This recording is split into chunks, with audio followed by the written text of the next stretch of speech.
Jesus came to reveal the Father. यीशु आए पिता को दर्शाने के लिए. ओके धर्म में जो है वहाँ पे कहानियाँ हैं, खोखली बातें हैं, मगर कोई सामर्थ्य नहीं. In religion there are empty vain stories but no power of God. मगर यीशु ने कहा अगर तुम मेरी बातों पे विश्वास नहीं करते तो उन कामों में तो करो, क्योंकि जो पिता मेरे अंदर रहता है वो कार्य को करता है. The father who dwells in me, he does the work. And when you know the Father will start to do his work through your life. But Jesus said, if you don't believe the words that I say, believe the works that I do. वो पिता जो आप में रहता है, जब आप उसको जानोगे तो वो पिता आपके द्वारा भी काम करने लगेगा.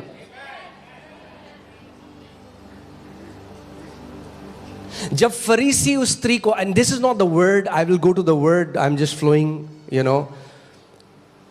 जब फरीसी लोग उस स्त्री को जो व्यभिचारिणी थी, जो एक वैश्य थी, उसको पकड़कर प्रभु यीशु मसीह के पास लाए और कहा व्यवस्था में लिखा है कि ऐसी को पत्थर मार के मार दो, क्या यीशु को व्यवस्था नहीं पता थी? When the Pharisees caught hold of that woman who was caught in the act of adultery and brought her before Jesus and said, the law says such a one should be stoned to death. Did Jesus not know the law? मगर यीशु व्यवस्था को बताने नहीं, पिता को प्रकट करने के लिए आया था. But Jesus did not come to teach the law, he came to reveal the Father. और वो उन फरीसियों को बोल रहा है कि तुम्हें लगता है कि वो पिता इसको पत्थर मार के मार देना चाहता है, मगर वो पिता इसको दया दिखाकर माफ करना चाहता है, क्योंकि परमेश्वर ने जगत से ऐसा प्रेम किया कि उसने अपना इकलौता पुत्र दे दिया, ताकि जो कोई उस पर विश्वास करे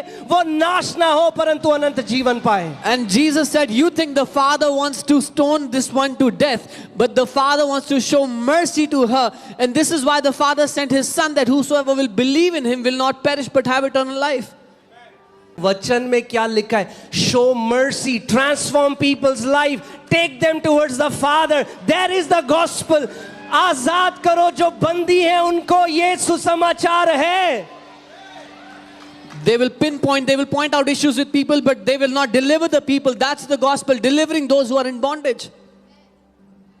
Jesus was very offensive to religious people. इसलिए यीशु मसीह ठोकर का कारण था धार्मिक लोगों. Because he came to shatter every false idea we had about God. क्योंकि वो हर एक झूठे विचार को नाश करने आया था जो हमारे मन में परमेश्वर के लिए था.